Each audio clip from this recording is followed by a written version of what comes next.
Quartier de leadership, 52 pas vers le sommet, conçu par Walterson, vous guide à travers le parcours d'un leader authentique.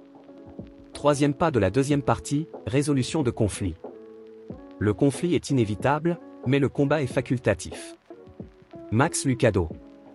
Les conflits sont inévitables dans toute organisation, mais savoir les résoudre de manière constructive est ce qui distingue un leader efficace.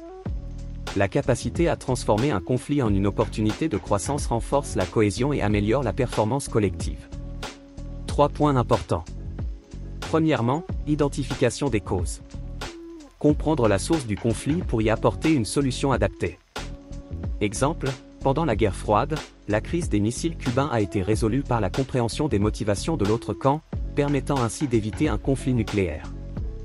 Deuxièmement, médiation et négociation. Faciliter un dialogue ouvert entre les parties pour trouver un compromis acceptable.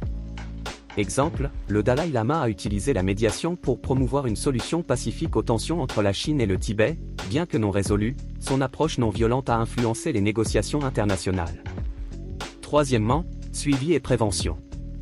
S'assurer que la résolution du conflit est durable et prendre des mesures pour prévenir des conflits futurs similaires. Exemple, après la Seconde Guerre mondiale, la création de l'ONU a été une mesure préventive pour éviter de futurs conflits globaux, en fournissant une plateforme pour la résolution pacifique des différends. La résolution de conflits transforme les défis en opportunités d'amélioration continue, renforçant la solidarité et la performance de l'équipe.